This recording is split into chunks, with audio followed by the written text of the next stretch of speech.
Joe Montana, who's joining us on behalf of Pfizer. Thank you so much for taking the time. My pleasure. Thank you for having me. We will get to that in just a second, but I got to start off by talking about your Notre Dame Fighting Irish. How great.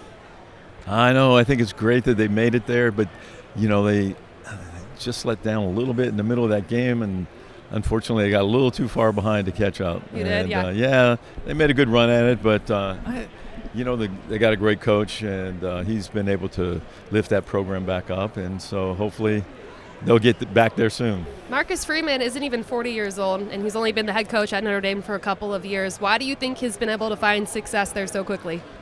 I think one of the things that makes a coach successful is when your players believe in you, and he's been able to get these guys to play at a level higher than I think most people expected, and a lot of that is getting them to believe in themselves. And if you've met him, you would understand that he's got such a great personality.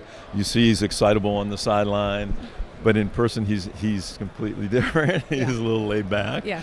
But fun to see. It's fun to be able to actually watch and enjoy the games again. Yeah, Notre Dame coming off national championship season. Obviously, they didn't win the game, but how proud are you of your alma mater to see your team back in the big game?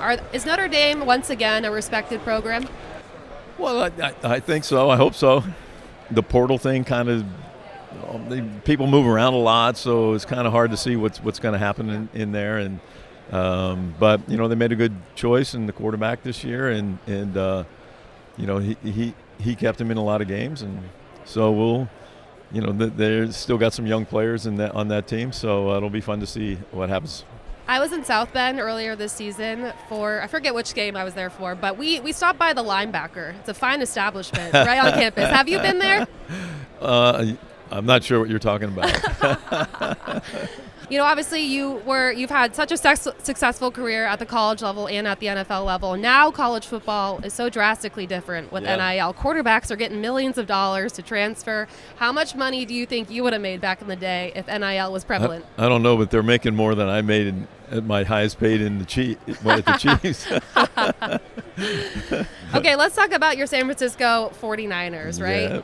Went 6-11 this season, didn't make the playoffs. I think that was surprising. That's actually very surprising to me at the beginning of the season. I thought that they were going to at least make the playoffs, kind of be back in the swing of things. They have so many key pieces. How do they get back into the swing of things? How do they get over the hump?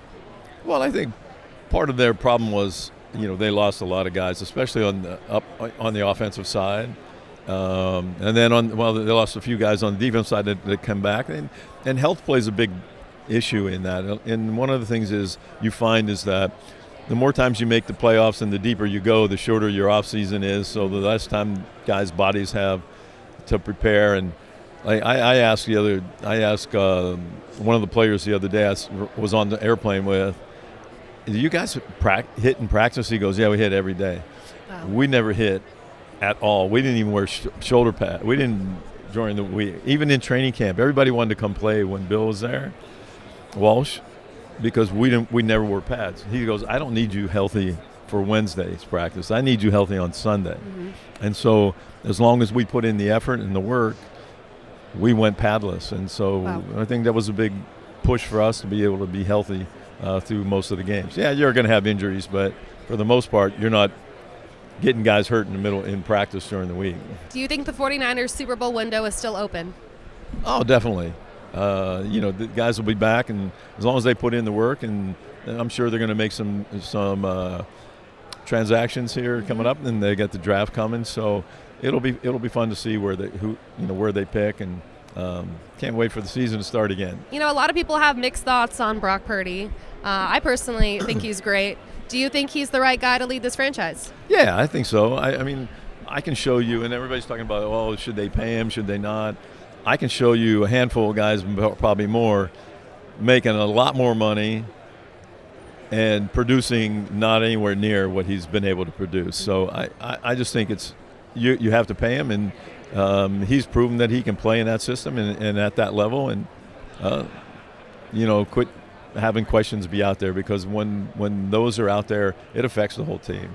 All right, you are joining us on behalf of Pfizer. What do you guys got going on?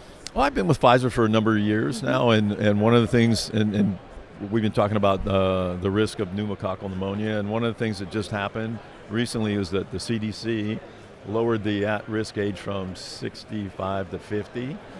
And so at 50 and above, whether you're healthy or not, you're 6 times more at risk. And so we're just saying, hey, get with your doctor, get with your pharmacist. The vaccination can help this, and I got vaccinated, and we're just saying, hey, get out there, and it's no need to go through this if you don't have to. And so there's a great website they have called vaxassist.com. That's VAXassist.com. So that's what we're doing, just trying to spread the word and try to keep people healthy.